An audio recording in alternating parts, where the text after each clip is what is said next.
In this new world, even though like someone like me who writes 1 to 2 offers a week, who writes roughly 100 offers a year, even I have to relearn this process because the last 1,000 offers I've written are now not the same in going forward. So we can't just think our way out of this box. We have to do our way out of this box. And the way we do our way out of this box is to start looking at every scenario and saying, Real estate touches every one of our lives, yet it is the last major industry to undergo a much-needed digital transformation. That's why the brightest minds, backed by the biggest investors, are on this mythical quest to build one app to rule them all. I'm Sharran Srivatsaa, and he is Pritesh Damani, and we're breaking down the quest for real estate's holy grail. Welcome to the Super App Podcast. Hey, this is Sharran Srivatsaa. Welcome back to the Super App Podcast, and I got a very special episode for you today, as I want to talk to you about in the real estate industry in North America right here in the summer of 2024 is a very specific moment in time that we should all think about and be very proactive with. And that over the last kind of 6 months of me traveling and speaking at events, I've heard this one thing, which is agents being frazzled about the changes related to the NAR lawsuit and this antitrust stuff and, price fixing, et cetera, that is happening, and the new changes that are coming down our industry. Now, if you are in the real estate business, just go into any of the open real estate agent network Facebook groups, and you will see agents that are very frazzled by this. Several agents from last year have thought through this and gotten okay with it. Some are just realizing that this is actually happening, and some don't even know what to do next. In fact, most real estate leaders of real estate companies have not even read the 108-page NAR Settlement Agreement. I was actually at an event and I talked to several leaders, and of the hundreds of leaders in the room, only 7 had actually read the NAR Settlement Agreement, which is exactly the playbook for the future, which their companies actually signed as the things that they agreed to do for practices as an industry going forward. That is fundamentally a problem for us. And the reason I'm recording this episode is to give you a pathway, to give you a roadmap on what to do in the future. So if you're in the real estate business in any way, if you either work with buyers or sellers, if you help agents work with buyers or sellers, or you build a technology product or services helping agents talk to consumers, or if you're a brokerage leader, you should definitely listen to this because there's a very, very tactical thing here. And I actually want to use the broad framework of Simon Sinek and how he talked about the golden circles. Simon, as you know, great thought leader. His TED Talk went viral, and that put him on the map for becoming this leadership expert and guru. He works with Navy SEALs. He is an advisor to the UN, all because he thinks about the world in a very thoughtful way. And if you've not seen his TED Talk, you should. But the key part of it is they uses a 3-part framework. And he says, hey, every complex issue, may it be a company or a product or a service or a cause, has a why component, a what component, and a how component. And it's important for us to break the why, the what, and the how down, because what I've noticed is that several of the agents, the brokers, the industry leaders are stuck in one of those components, but don't see the integration between all the components overall, which is what needs us to step up and be the leader we need to be the practitioner we need to be the advisor we need to be. And what I mean by that is, let's first take this whole NAR settlement regarding the why component. The why component associated with this is like, why is this happening in the first place?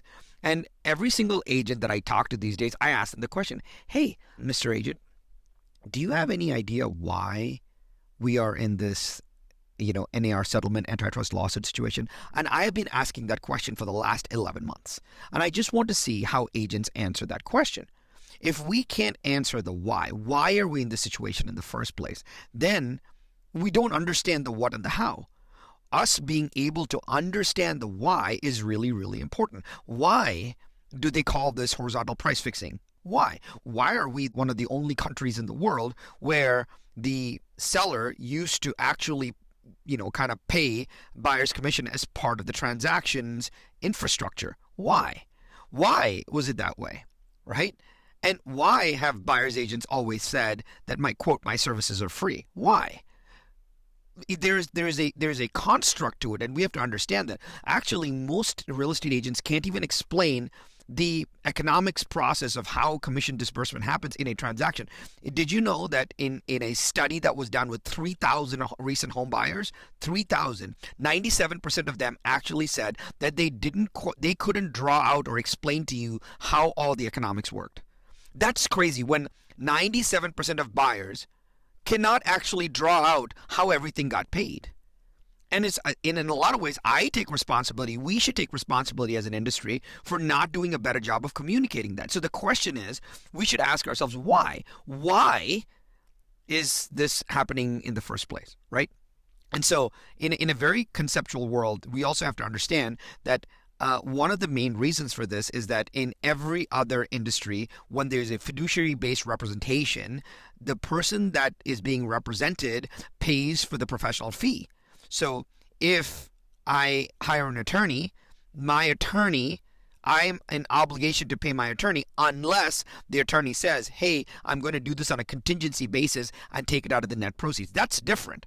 But that's the attorney saying that up front. Otherwise, if I hire the attorney as the plaintiff and the other party hires the attorney as a defendant, I'm not paying the defendant. The defendant has an agreement with their attorney. I have an agreement with my attorney, right? Same thing is if the IRS doesn't pay for my tax filings, I pay my CPA and my tax preparer, right? So there's this concept of who's being represented and who's getting compensated. So the seller pays seller commissions, and what the world is saying, the buyer should pay buyer commission. That is a conceptual thing. Now, this triggers a lot of people, but we should at least understand why. Why is this happening? If we can't explain why this is happening, why there's this perception of horizontal price fixing, then we are going to constantly debate and fight the reason for all of this. Now, it doesn't matter if one camp of people think that this whole lawsuit was a straight up extortion and the other camp thinks that this is a nothing burger and there's several people in between. It doesn't matter because our job is to be able to explain why. As the industry, if we can succinctly explain why this is happening, then we have lost the mark. Because without the why frame, without the why context, we can't really explain the what. So number 2 is what. So before we go to what, I want to tell you this. I see a lot of gurus and a lot of industry leaders on stage who've never actually talked to a client before pontificating on the why. We are past the point of pontificating on the why. We're in bare bones implementation territory.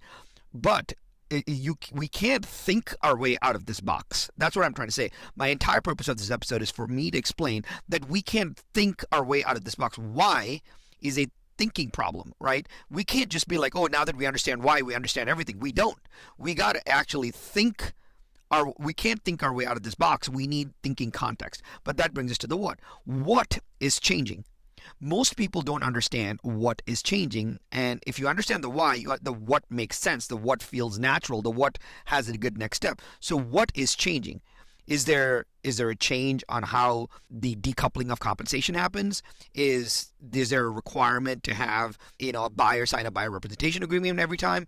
Are the MLSs and the boards agreeing that you can't put buyer representation compensation or what used to be cooperation compensation or co-broke? By the way, that language is no longer active or correct because there is no more cooperation compensation. There is no more co-broke because it's the seller helping pay for buyer representation compensation, right? So like, for example, using language like co-op compensation and co-broke is incorrect. In fact, it is almost illegal based on the recent lawsuit that we've gone through. So we have to actually change the what and how we actually do business. What form do we need? What are the things that are changing?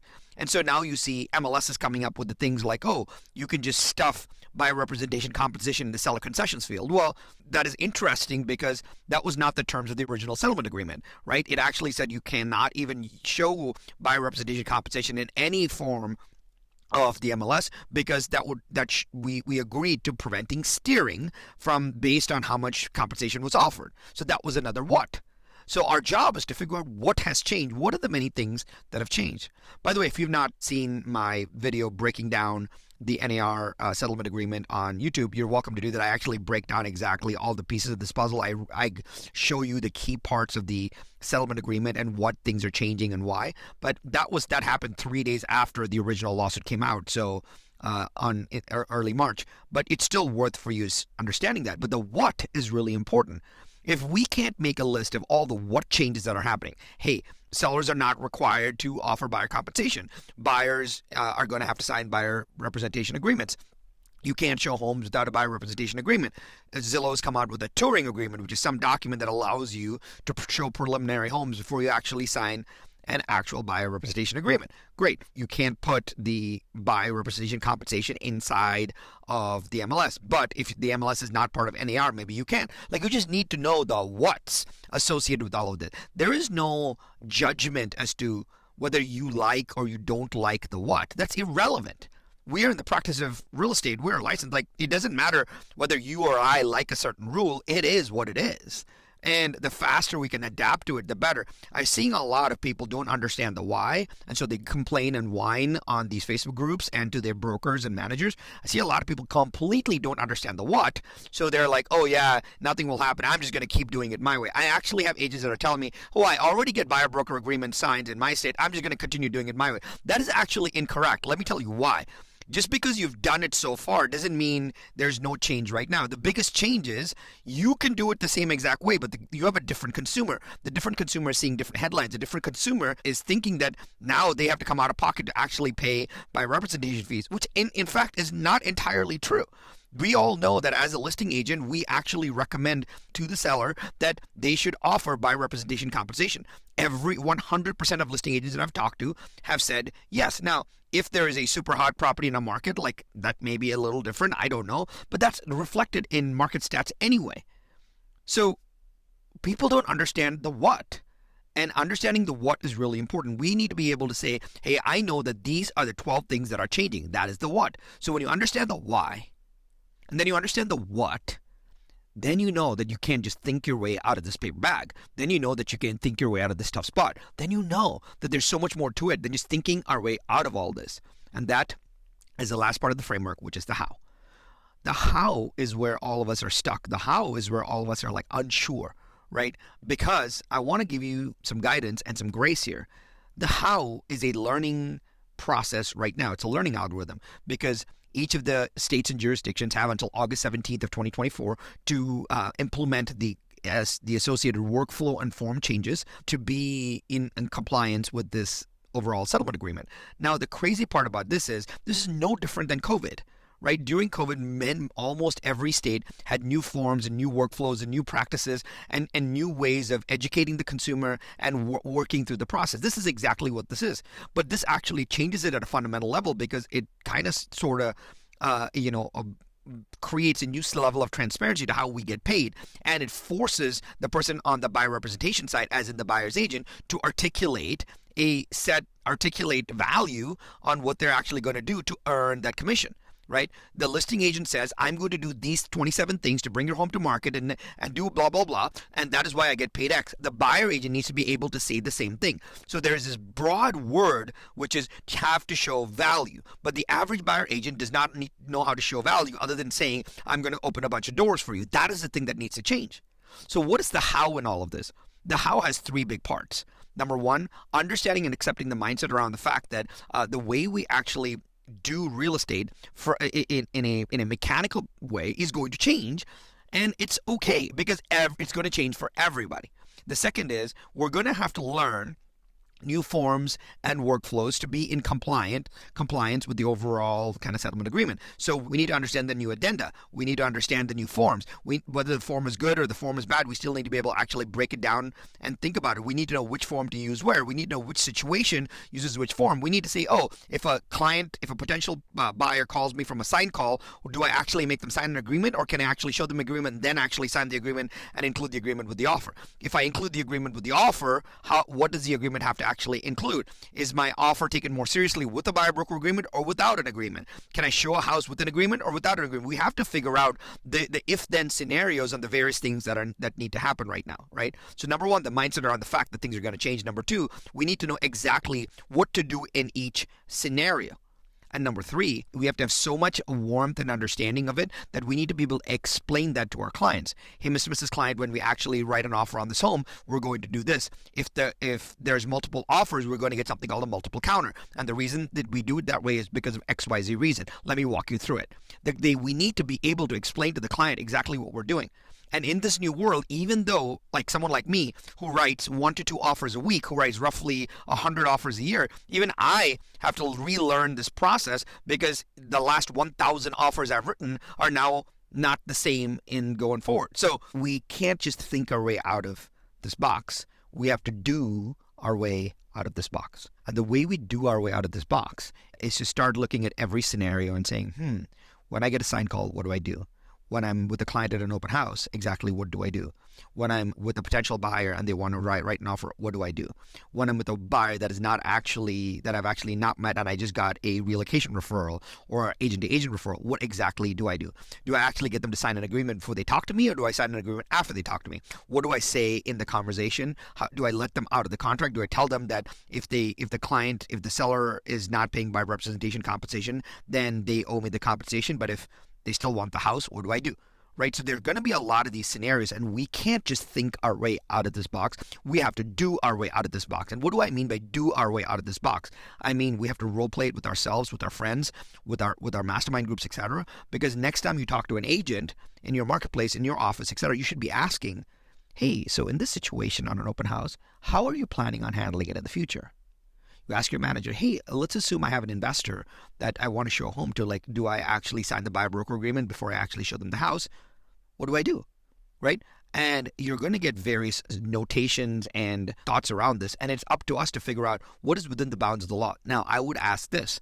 When someone tells you what to do, I'd be like, I would ask the question, what part of the new rules suggests that we should do it that way? Say again. You should not ask a why question, because why is judging. You should ask the what question. What part of the new rules suggests that we need to do it that way? Every time someone says, well, we should do blah, blah, blah, you should say, what part of the new rules suggest that we should do it that way? Now, you don't just blindly take in the new rule as a new rule. You take it as I understand why, and I understand the what, and I understand the how, because we can't just think our way out of this paper bag. We have to do our way out of this paper bag. I really wanted to share this with you because what happens in the next, just in the second half of 2024, is going to be entirely based on separation season. The season which shows one specific important thing. The season that says the people that are willing to do their way out of this box, the people that are willing to craft their way out of this box, the people that are willing to role play their way out of this box, the people that are willing to work hard at this season, it's going to change their lives forever. And the people that don't are going to be a little slower to make that offer, a little slower to understand the nuance, a little slower to figure it out, a little slower to leave the big opportunity behind. So here's my big idea. My big idea is I want to make sure you know that you have to figure out the why, the what, and how, because we have to do our way out of this box. Hopefully this is helpful and you can do your way out of this box and create an insane response for yourself as the agent of choice in this new world going forward. Hey, this is Sharran. If you sell real estate, I have a cool gift for you. I packaged up my 7 best money-making trainings for real estate agents called the Top Agent Power Pack. It's raw and real, and it's 100% free as our gift to you. Just go to topagentpowerpack.com and grab it right now for free. That's topagentpowerpack.com.